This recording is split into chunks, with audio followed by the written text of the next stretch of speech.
Hello everyone, welcome to BPSC concept वाला। जैसा आप सभी को पता है कि बीपीएससी का ऑफलाइन सेंटर पटना में खुल गया है। उसके लिए हम लोग स्प्रिंट 72 बीपीएससी मेंस के लिए क्रैश कोर्स लेके आए हैं, जिसमें 50 डेज में हम लोग पूरा कोर्स कराएंगे। ये कोर्स उन लोगों के लिए बहुत बेनिफिट है जो एक अटेम्प्ट या एक बार सिलेबस को बहुत अच्छे से कवर कर चुका है। अगर कोई व्यक्ति जीरो से स्टार्ट कर रहा है और वो सोच रहा है कि हम इस कोर्स में इनरोल होकर इससे बेनिफिट लें, तो शायद उसको बहुत ज़्यादा बेनिफिट नहीं मिल सकता। तो जिनका रिवीजन या एक बार सिलेबस हो चुका है, एक अटेम्प्ट हो चुका है, 2 अटेम्प्ट हो चुका है और उनको सफलता प्रीलिम्स में नहीं मिल रही है, उनके लिए कोर्स बहुत ज़्यादा बेनिफिशियल रहेगा। 72 स्प्रिंट 72 में स्प्रिंट का मतलब ही होता है कि हम लोग बहुत ही तेज़ी से 50 दिन में पूरा सिलेबस का रिवीजन कराकर लेटेस्ट पैटर्न जो भी एग्जाम्स में देखने को मिले हैं, साइंस का, स्पेशली साइंस का जो सवाल देखने को मिला वो 11th-12th के क्लास से देखने को मिला है, उन सभी को हम लोग कवर कराते हुए इसमें हम लोग 50 डेज़ में हम लोग पूरा कोर्स कराएंगे। 50 डेज़ के पूरे कोर्स में मैं जो सब्जेक्ट पढ़ाऊंगा वो है फिजिक्स। फिजिक्स हम लोग आपको कवर कराएंगे, मेरे द्वारा फिजिक्स कंप्लीट कराया जाएगा 10 डेज़ में। और 10 डेज़ में फिजिक्स कवर कराने के साथ साथ इस बात का पूरा ध्यान रखा जाएगा कि जो ट्रेडिशनल फिजिक्स पहले से जो पूछी जा रही थी, वन लाइनर टाइप का या एप्लीकेशन टाइप का या डिवाइस पूछ लिया जाता था, यूनिट पूछ लिया जाता था, उसके बाद जो अभी रिसेंट 2026 में पेपर हुए हैं, आपका डीएसओ का पेपर हुआ है, आपका एईडीओ का पेपर हुआ है और रिसेंटली अभी वेस्ट मैनेजमेंट का भी एक पेपर हुआ है, 1 या 2 दिन हुए हैं उस पेपर को हुए। उस पेपरों में ये देखा जा रहा है कि साइंस का जो क्वेश्चन का पैटर्न है वो काफ़ी चेंज हुआ है। उन सभी पैटर्नों को ख्याल में रखते हुए हम आपको 10 डेज़ में फिजिक्स कवर कराएंगे। इसके लिए आपको पहले से नोट्स मिलेगा, नोट्स आपको हम लोग प्रिंटेड देंगे। सब्जेक्ट स्टार्ट होने से पहले आपको ऑफलाइन बैच में प्रिंटेड नोट्स मिलेंगे। नोट्स में पूरा मैनर वाइज 10 डेज में हम लोग कैसे कैसे टॉपिक को कवर करेंगे, कहाँ से सिलेबस होगा, इन सभी बातों का हम लोग इसमें पूरा मेंशन कर देंगे कि एक दिन में हम लोग कितना पढ़ाएंगे और उसमें क्या क्या चीज़ें कवर होंगी। साथ ही साथ में हर क्लास के बाद टेस्ट होगा, या जिस दिन क्लास हुई 10 के 10 दिन क्लास होगी तो 10 दिन आपके टेस्ट होंगे। टेस्ट में हम सब्जेक्ट जैसे फिजिक्स चल रहा है तो फिजिक्स ओरिएंटेड टेस्ट ही आपका लिया जाएगा। और टेस्ट याद रखिएगा, लेटेस्ट जो पैटर्न है,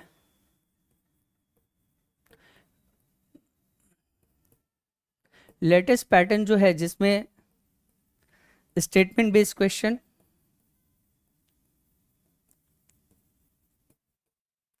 असर्शन एंड रीजन और डायग्राम बेस्ड क्वेश्चन। आप पीवाईक्यू क्वेश्चन अगर आपने किया होगा बीपीएससी का तो आपने कभी भी साइंस से रिलेटेड क्वेश्चन में डायग्राम नहीं देखा होगा, पर 2026 में जितने भी पेपर हो उसमें diagram based question physics, chemistry and even biology में भी देखने को मिल सकता है। फिजिक्स केमिस्ट्री में तो आ चुका है, बायो में अभी तक नहीं आया है। तो इस तरीके के जो नए पैटर्न के क्वेश्चन है उनको हम लोग क्लास में कवर करेंगे, ठीक है। और 50 दिन होगा, 50 दिन 50 टेस्ट चलेंगे। 50 दिन में सब्जेक्ट कैसे कैसे पढ़ाए जाएंगे, कितने दिन में कवर कराया जाएगा, एक प्री डिफाइंड सिलेबस आपको दे दिया जाएगा कि स्टार्टिंग के डेज में कौन कौन से सब्जेक्ट स्टार्ट होंगे, उस सब्जेक्ट के बाद कौन सा सब्जेक्ट स्टार्ट होगा, और पूरा ही सिस्टमेटिक एंड पंक्चुअल तरीके से 50 के 50 दिन पढ़ाने के साथ साथ 50 टेस्ट भी होंगे जिसमें आप अपने नॉलेज को और साथ साथ में जो आपने एरर या गलतियाँ करते हो पिछले क्लास में या पिछले टेस्ट में या पिछले एग्जाम में आपने क्या क्या गलतियाँ की हैं, किसी एग्जाम में सेम क्वेश्चन में आपसे बार बार गलतियाँ हो रही हैं, वो क्वेश्चन आता है और आपसे अटेम्प्ट भी होता है, अटेम्प्ट के बाद स्कोर भी नहीं हो पाता है, वो सारी चीज़ों पे हम लोग काम करेंगे इन 50 दिनों में, ठीक है। मेरा जो सब्जेक्ट रहेगा फिजिक्स रहेगा और मैं आपको फिजिक्स 8 से 10 दिनों के मुझे मैक्स से मैक्स 10 दिनों तक अंदर पढ़ाया जाएगा। मेरी क्लास एक क्लास होगी 2.5 घंटे की, पर डे हम लोग 2.5 घंटे की क्लास में पूरा एक अच्छा खासा सिलेबस को कवर करेंगे। 2.5 घंटे में जो पढ़ाया जाएगा उसके नोट्स आपको पहले दे दिए जाएंगे कि आप उसको अच्छे से प्रिपेयर कर लो और क्लास में बैठो तो आपको पढ़ाए 2.5 घंटे में जो हम लोग क्रैश कोर्स लेके आएंगे उसमें हर छोटी छोटी बातें तो नहीं बताना पॉसिबल क्योंकि टाइम का ड्यूरेशन बहुत ही हमारे पास लिमिटेड है। तो हम लोग इसके बहुत अच्छे कॉन्सेप्ट को कि हाँ इस टॉपिक को या किसी चैप्टर का बेस मतलब बेस हमें क्या होना चाहिए, बेसिक हमें क्या पता होना चाहिए, लॉन्ग क्वेश्चन कैसे बनेगा, शॉर्ट क्वेश्चन कैसे बनेंगे, स्टेटमेंट बेस्ड क्वेश्चन आता है उसका अप्रोच क्या होना चाहिए, इन सभी बातों पे ध्यान रखेंगे। अगर हम लोग अभी रिसेंट किसी एग्जाम में नोट्स मैंने बता दिया, नोट्स कैसे प्रिंटेड नोट्स दिए जाएंगे। अगर इस कोर्स का ऑनलाइन एक्सेस आप लेना चाहते हो तो आपको पीडीएफ फॉर्म में नोट्स मिलेगा, प्रिंटेड नोट्स नहीं मिलेगा। प्रिंटेड नोट्स सिर्फ और सिर्फ ऑफलाइन बच्चों के लिए, ध्यान रखिएगा।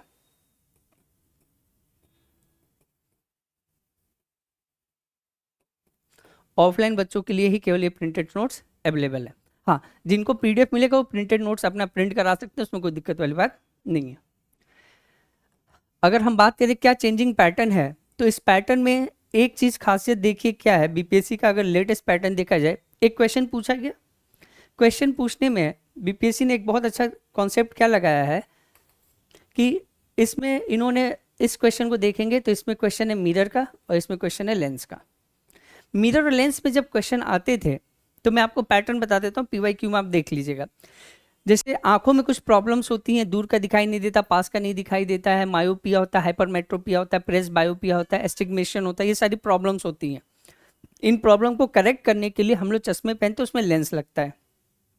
तो पुराने पैटर्न में कोई भी एक प्रॉब्लम दे दिया जाता था, उससे पूछा जाता था कि करेक्शन करने के लिए कौन सा लेंस यूज होता है। जनरली सब लोग चारों लेंस यूज कर लेते थे, कॉनकेव मायोपिया के लिए, कॉन्वेक्स हाइपरमेट्रोपिया के लिए, ठीक है, बाईफोकल लेंस हम लोग लेते थे प्रेस बायोपिया के लिए, और सिलिंड्रिकल लेंस लेते थे एस्टिग्मेशन के लिए। तो वो सिंगल क्वेश्चन आता था, तो मुझे लेंस में कोई एक सिंगल क्वेश्चन है, हम लोग टिक मारते तो आगे बढ़ जाते थे, कोई दिक्कत वाली बात नहीं।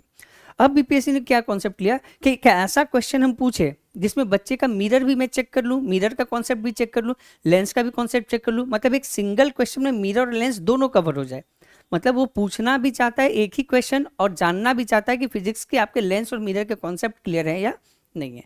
तो इस टाइप के जो क्वेश्चन आने के कारण क्या हुआ है कि क्वेश्चन की पहली बात तो रीडिंग ज़्यादा होती है, अगर सिंगल क्वेश्चन हो तो उसको रीड करने में टाइम कम लगेगा, और ऐसे क्वेश्चन आएंगे तो ऑब्वियस सी बात है रीड करने में ज़्यादा समय लगेगा। प्लस मैचिंग होने में ये सारे सीक्वेंस हमें मिलाने पड़ते हैं, ये बहुत कंफ्यूजिंग होता है, तो इसमें टाइम टेकिंग लगेगा। तो ऐसे क्वेश्चन का अगर परसेंटेज बढ़ जाता है हमारे पेपर के पैटर्न में तो ऑब्वियस सी बात है टाइम मैनेजमेंट भी बहुत चैलेंजिंग होगा। प्लस लेवल बढ़ता जा रहा है और नेगेटिव 1/3 है, 1/3 नेगेटिव है, कौन सा आपका जो कंपटीशन है वो बहुत तेज़ी से बढ़ रहा है, क्वेश्चन का पैटर्न बदल रहा है, और इस सारी चीज़ों में आपको सिलेक्शन लेना है। तो ये सिलेक्शन कैसे होगा और ये पैटर्न को, इस पैटर्न के क्वेश्चन को हम लोग कैसे करें कि अगर हमारा क्वेश्चन अटेम्प्ट हो तो राइट ही हो, अटेम्प्ट अगर नहीं आता तो हमने अटेम्प्ट नहीं करना है, निगेटिव नहीं करना है। तो इस तरीके के सवाल में ये चीज़ देखा गया है कि अब बीपीएससी कोशिश कर रही है कि हम एक ही सवाल में बहुत सारे सवाल को टच कर लिया जाए। जैसे सबको पता है, जैसे कौन के मिरर की बात करें, मिरर तो प्लेन मिरर और स्फेरिकल मिरर होता है, पर जनरली दो मिरर बहुत ज़्यादा पेपर में पूछे जाते हैं, कॉनकेव एंड कॉन्वेक्स। कॉनकेव को हम लोग बड़े इमेज बनाने में काम आता है, तो अगर शेप बनाते हो, शेविंग करते हो और आपका इमेज बड़ा दिखे तो आपकी शेप बहुत अच्छी बनेगी, तो कॉनकेव को शेविंग मिरर के रूप में यूज़ करते हैं। कॉन्वेक्स में हमेशा इरेक्ट सीधा बनता है इमेज, हमेशा इरेज सीधा बनता है, तो चाहे गाड़ी कोई वस्तु कितनी भी दूर रखी हो, कितनी भी पास हो, उसका इमेज उल्टा सीधा नहीं होगा, हमेशा सीधा बनेगा, जिसके कारण से इसको हम लोग रेयर व्यू मिरर में यूज़ करते हैं, रेयर व्यू मिरर में यूज़ करते हैं, जिसको हम लोग जो हमारी गाड़ी वाड़ी चलाते हैं हम लोग, उसमें हम लोग साइड मिरर नाम से बोलते हैं, पर रेयर व्यू में यूज़ होता है। पर मैंने बताया था कि लेंस में मायोपिया जो होता है, मायोपिया के लिए कॉनकेव लेते हैं, कॉनकेव लेंस लेते हैं, कॉनकेव लेंस होगा तो इसका निगेटिव नंबर होगा, ठीक है, और हाइपरमेट्रोपिया हुआ तो उसको हम लोग यूज़ करते हैं, कॉन्वेक्स लेंस यूज़ करते हैं। हमारी आंखों में भी कॉन्वेक्स लेंस यूज होता है, और इसी आंखों के बराबर एक कैमरा बनाया जाता है, तो कैमरे में भी कॉन्वेक्स लेंस यूज किया जाता है। तो अगर हम इस क्वेश्चन को थोड़ा सा देखें, कॉनकेव मिरर की बात करें, कॉनकेव मिरर की बात करें तो हम शेविंग करने के लिए इसका इस्तेमाल करते हैं, तो ए का हो जाएगा 1 का हो जाएगा एस, ठीक है।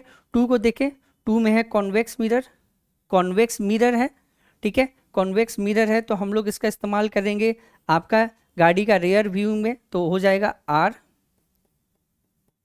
3 का देखें, 3 में कॉन्वेक्स लेंस है, कॉन्वेक्स लेंस कैमरा में यूज होगा, तो 3 का हो जाएगा पी। और 4 का यूज करें, 4 में कॉनकेव लेंस है, कॉनकेव लेंस को मायोपिया में यूज करते हैं, तो यहाँ पर है करेक्शन ऑफ मायोपिया, क्यू हो जाएगा। तो सीक्वेंस जो बनेगा एस आर पी और क्यू बनेगा, यहाँ पर देखा जाए एस आर पी क्यू, तो यहाँ पे आंसर हो जाएगा बी नंबर ऑप्शन हो जाएगा यहाँ पर। तो इस टाइप के क्वेश्चन में, ये क्वेश्चन कोई भी कर सकता है, कोई बहुत बड़ी बात नहीं है, एग्जाम के दिन करना बहुत चैलेंजिंग है। याद रखिएगा, क्रिकेट जब हम लोग बाहर से देखते हैं तो हमें लगता है हर बॉल 6 लग सकती है, पर जो ग्राउंड पे एक्चुअली खेलता है उसे पता होता है कि बॉल मारने लायक, हिट करने लायक है या नहीं है। पेपर जब एग्जाम हॉल से बाहर आता है तो हमें लगता है कि ये तो बहुत इजी पेपर, पर एग्जाम हॉल में बैठ के यही सिंपल क्वेश्चन करने में बहुत से बच्चे गलत करेंगे। कभी उनको कॉन्सेप्ट क्लियर रहेगा तो मैचिंग में गड़बड़ हो जाएगा, मैचिंग क्लियर होगा तो गोले भरने में गलत हो जाएगा। इस प्रेशर को रिलीज करने के लिए ही हम लोग, कि हमें ये प्रैक्टिस रहे कि हमसे कोई गलती ना हो, तो 50 डेज में हम लोग 50 टेस्ट लेके आए कि टेस्ट भी साथ साथ देते रहो और साथ साथ अपनी गलतियों को करेक्शन करते रहो कि हाँ गलतियां ना होती जाए। और दो इंपॉर्टेंट चीज, टेस्ट उसी चीज का होगा जो क्लासेस में टॉपिक चलेंगे। अगर हिस्ट्री चल रहा है तो हिस्ट्री का होगा, मॉडर्न चल रहा है मॉडर्न चल रहा है, physics chemistry bio geography polity Bihar special current affair whatever जो भी चलेगा वो सब के सब उसी दिन का टेस्ट के अकॉर्डिंग होगा। और पैटर्न में क्या चेंजेस है थोड़ा देखें। जैसे ये क्वेश्चन का पैटर्न देखा जाए, जैसे पहले क्या आता था, पहले समझो पेपर पहले का और अभी में अंतर क्या, पहले पूछा जाता था स्ट्रॉन्गेस्ट फोर्स, स्ट्रॉन्गेस्ट फोर्स पूछते थे, डायरेक्ट सिंपल सा क्वेश्चन आता था, सभी को पता है नाभिकीय बल न्यूक्लियर फोर्स होता है। फिर पूछा जाता था वीकेस्ट फोर्स, वीकेस्ट फोर्स में सबसे जो कॉमन नाम आता था ग्रेविटेशन आता, गुरुत्वाकर्षण बल। ये दो क्वेश्चन बहुत सिंपल स्ट्रेट फॉरवर्ड आते थे, ठीक। अब स्ट्रेट फॉरवर्ड आने के साथ साथ अब इस क्वेश्चन को पढ़िए कि सेम क्वेश्चन पूछा गया है पर पैटर्न थोड़ा सा चेंज कर दिया गया है, क्योंकि आप क्वेश्चन को पढ़ो, इसमें भी आपका टाइम बर्बाद हो और आप पे टाइम मैनेजमेंट होने का प्रेशर है और आप गलतियां कर सको। Consider the interaction force between the proton separated by a distance in order of 1 fermometer। फर्मो का मतलब होता है 10 के पावर 15 मीटर माइनस में, या फर्मी भी बोला जाता है इसे। The correct order of the strength, strength मतलब ताकत, इलेक्ट्रोमैग्नेटिक मतलब विद्युत चुंबकीय बल, गुरुत्वाकर्षण बल और nuclear force acting between them. तो याद रखिएगा सबसे स्ट्रॉन्गेस्ट फोर्स न्यूक्लियर होता है, सबसे स्ट्रॉन्गेस्ट फोर्स न्यूक्लियर होता है, तो पहले नंबर पर तो न्यूक्लियर होगा, सिंपल सी बात है। और सबसे कमजोर बल ग्रेविटेशन होता है, तो सबसे लास्ट में होगा gravitation force, gravitational force. Third number पे ये होगा, फर्स्ट नंबर पे ये होगा। तो जो इस सीक्वेंस में फिट बैठता है उसको फिट करेंगे, फिर जो नहीं फिट बैठता है उसको हम लोग एलिमिनेट कर देंगे। जैसे देखो यहाँ पे ग्रेविटेशनल फोर्स सबसे पहले है, लास्ट में न्यूक्लियर फोर्स, तो ये तो होगा नहीं।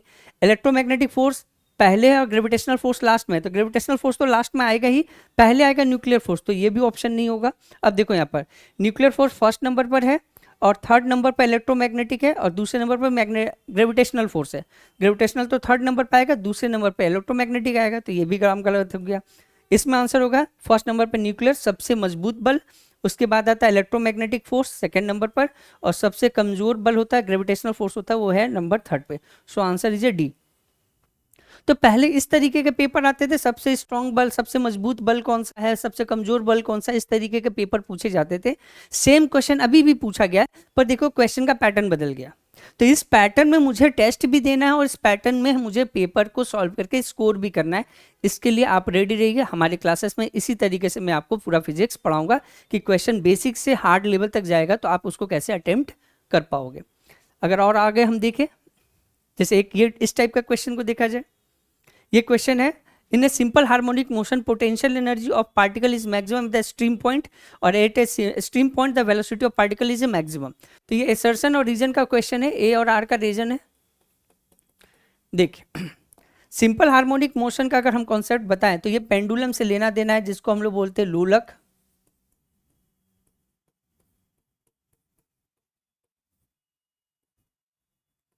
पेंडुलम में नोटिस करो कि यहां पर एक फिक्स पॉइंट होता है, ध्यान से देखिएगा,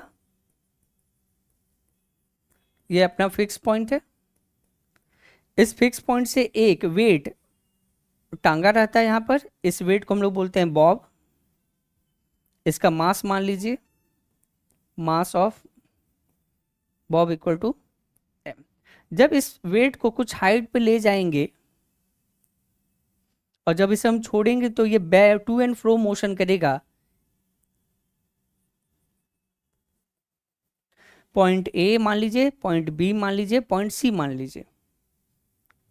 और इससे सबसे इंपॉर्टेंट क्वेश्चन आता है जो सभी को पता है कि इसका टाइम पीरियड क्या होता है, टाइम ऑफ ऑसिलेशन क्या होता है, 2 pi under root L upon जी।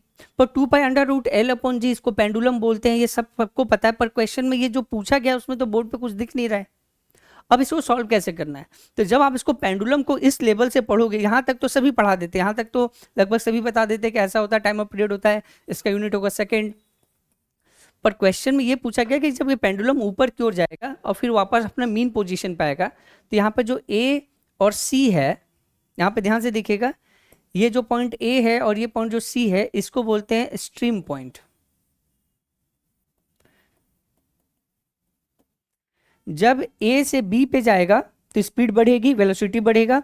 बी से जब सी पे जाएगा तो स्पीड धीरे धीरे कम होगी पर हाइट बढ़ती चली जाएगी, और सी पे जाके रुक जाता है। फिर सी के बाद वो वापस बी पे आएगा, फिर ए पे जाएगा, फिर ए से बी पे आएगा, सी पे जाएगा, तो टू एंड फ्रो मोशन होने लगता है। ये पूछा गया कि स्ट्रीम पॉइंट पे क्या होता है। स्ट्रीम पॉइंट पे कोई भी पेंडुलम जाता है तो पहली बात तो यहाँ पे ये जाके स्ट्रीम पॉइंट पे जाके रेस्ट हो जाता है, और रेस्ट होने के कारण वेलोसिटी हो जाती है जीरो। वेलोसिटी अगर किसी की जीरो होगी तो मोमेंटम, जिसको बोलते हैं मास इनटू वेलोसिटी, वो भी जीरो होगी। अगर स्ट्रीम पॉइंट पे चला जाएगा तो काइनेटिक एनर्जी, जिसको बोलते हैं half m v square, velocity zero तो काइनेटिक एनर्जी भी जीरो। तो एक पेंडुलम का स्ट्रीम पॉइंट पे तीन चीजें जीरो होती हैं, ध्यान रखिएगा। एक होती है क्या, पोटेंशियल, वेलोसिटी जीरो होती है, वेग जीरो होता है, ये बोलते हैं आपका मोमेंटम संवेग भी जीरो होता है, और काइनेटिक एनर्जी भी जीरो होती है। पर आप एक नोटिस करो एक छोटा सा एकदम कॉन्सेप्ट यहाँ पर, कि ये अगर इसका मेन पॉइंट है तो ये तो यहाँ से यहाँ तक चला गया, तो ये तो हाइट इसकी क्या हो गई, धरती से हाइट क्या हो गई, बढ़ गई, और ये सबसे ऊंची हाइट पर है। इसके बाद इसको नीचे आना है, इससे ज़्यादा ऊंचा नहीं जा सकता है। तो पोटेंशियल एनर्जी क्या होती है, पोटेंशियल एनर्जी होती है एम जी एच, और एच ज़्यादा है तो पोटेंशियल एनर्जी सबसे अधिक होगी। पर याद रखिएगा स्ट्रीम पॉइंट पे काइनेटिक एनर्जी क्या होगा, जीरो। आइए सवाल को देखें थोड़ा सा वापस, देखिए एट स्ट्रीम पॉइंट ए और सी की बात हो रही है, ए और सी की बात हो रही है, velocity of the particle is maximum. भाई स्ट्रीम पॉइंट पे जाकर तो रुक जाता है, वेलोसिटी हो जाता है जीरो, तो ये तो पहला रीजन ही गलत है। असर्शन क्या है, in a simple harmonic motion, pendulum का मोशन सिंपल हार्मोनिक मोशन का एग्जाम्पल है।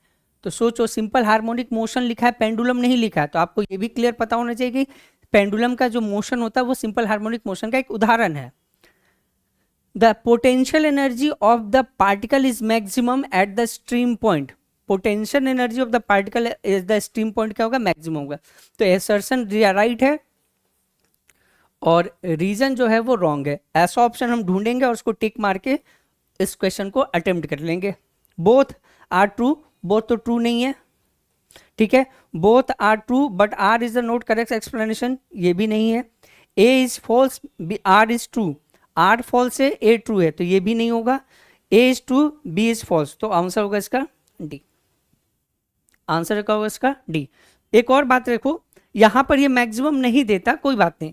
क्या पोटेंशियल एनर्जी में वेलोसिटी का कोई रिलेशन है, वेलोसिटी का कोई पोटेंशियल एनर्जी में कोई कॉन्सेप्ट नहीं है, तो पोटेंशियल एनर्जी का वेलोसिटी से कोई लेना देना नहीं है। इस टाइप के क्वेश्चन आएंगे, तो ये क्वेश्चन पेंडुलम से ना पूछ के इससे पूछा गया। तो ये जो नए टाइप के पैटर्न्स आ रहे हैं क्वेश्चन में, ये क्लास में डिस्कस होंगे, टेस्ट में भी दिए जाएंगे। 75 क्वेश्चन के आसपास आपको पर डे टेस्ट देना है, 50 दिन 50 टेस्ट, और एक अच्छा खासा क्वेश्चन का वॉल्यूम आपको क्रिएट हो जाएगा।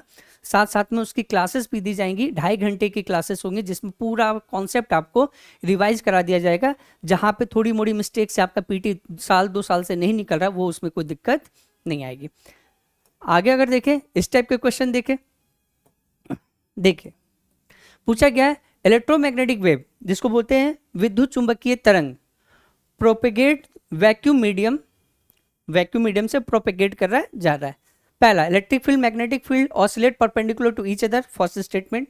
Electromagnetic wave require material medium to propagate, विद्युत चुंबकीय तरंग को माध्यम की आवश्यकता पड़ती है गमन करने के लिए, सेकंड स्टेटमेंट है। Third, electromagnetic wave carry energy and momentum, वो एनर्जी और मोमेंटम को कैरी करते हैं। तो पहले विद्युत चुंबकीय तरंग क्या होता है ये देखिए चलिए मान लीजिए एक्स एक्सिस, ये होता है वाई एक्सिस, और ये मान लीजिए जेड एक्सिस। जेड एक्सिस बाहर की ओर निकलता है, पर ये 3D पिक्चर नहीं है, बोर्ड है, 2D है, तो मैं इसको यहाँ बना रखूँ। बेसिकली ये कहाँ होगा, बाहर की ओर होगा। तो इसमें एक रिप्रेजेंटेशन के हिसाब से देखा जाए तो कंसीडर मान लीजिए ये है एक्स एक्सिस में, ये इस डायरेक्शन में विद्युत चुंबकीय तरंग जा रहा है, जिसको बोलते हैं इलेक्ट्रोमैग्नेटिक वेव, और ये वाला फील्ड मान लीजिए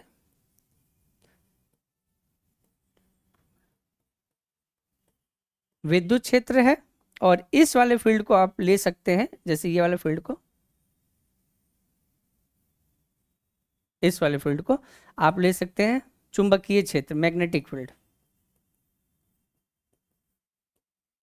तो मैग्नेटिक फील्ड और इलेक्ट्रिक फील्ड वाई और जेड एक्सिस पर है, तो दोनों के बीच का एंगल परपेंडिकुलर होने के कारण कितना बनेगा, 90 डिग्री। पहली बात तो ये, electric field and magnetic field perpendicular to each other, right answer है ये, ए ऑप्शन राइट है अपना। ए ऑप्शन देखो, इसमें है नहीं है एक ऑप्शन, तो काटते चलो, इससे फायदा मिलेगा। ए इसमें है, फर्स्ट नंबर है, इसमें ऑल है, तो देखते हैं क्या क्या ऑप्शन निकल के आता है। Electromagnetic wave require material medium to propagate. देखिए, तरंग दो प्रकार की होती है, मैकेनिकल वेव यांत्रिक तरंग, और नॉन मैकेनिकल वेव अयांत्रिक तरंग। मैकेनिकल वेव यांत्रिक तरंग वो होती है जिसको मीडियम की आवश्यकता पड़ती है, इसमें आता है ट्रांसवर्स और लॉन्गिट्यूडनल।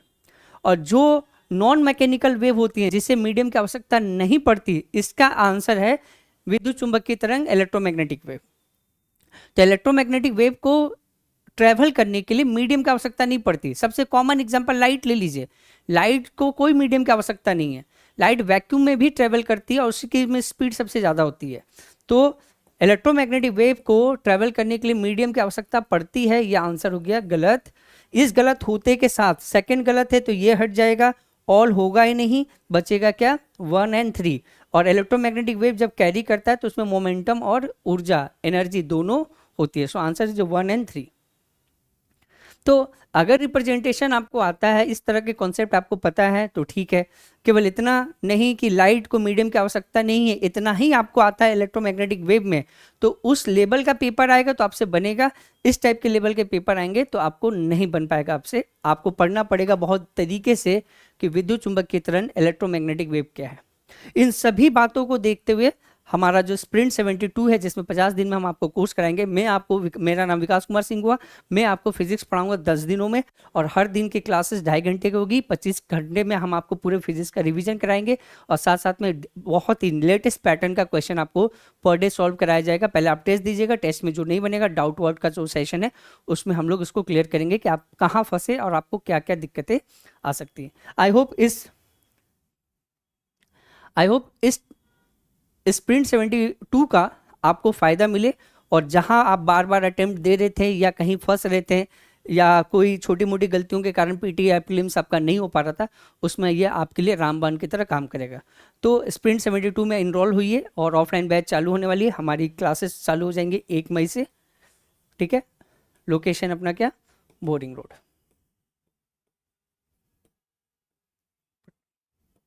तो मिलते हैं क्लास में, फिजिक्स की क्लास में, और आप अपने डाउट वाउट सब रेडी रखिएगा कि क्लास में मिले। 2.5 घंटे में एक प्रोडक्टिव क्लास हो, हर दिन कुछ सीखें और अपने डाउटों को क्लियर करते हुए, कॉन्सेप्ट को आगे बढ़ाते हुए फिजिक्स में मैक्स से मैक्स स्कोर करने की कोशिश कीजिए। और याद रखिएगा, लाइटली मत लीजिएगा, पैटर्न का क्वेश्चन का पैटर्न चेंज हुआ है, सिलेबस वही है, पर पैटर्न चेंज होने के कारण आप पढ़े हुए टॉपिक से, जब उसी पढ़े हुए टॉपिक से लेटेस्ट पैटर्न में सवाल आएगा तो शायद आप फंस सकते हैं। तो सारे डाउट को क्लियर करते हुए मिलते हैं क्लास में। Thank you so much.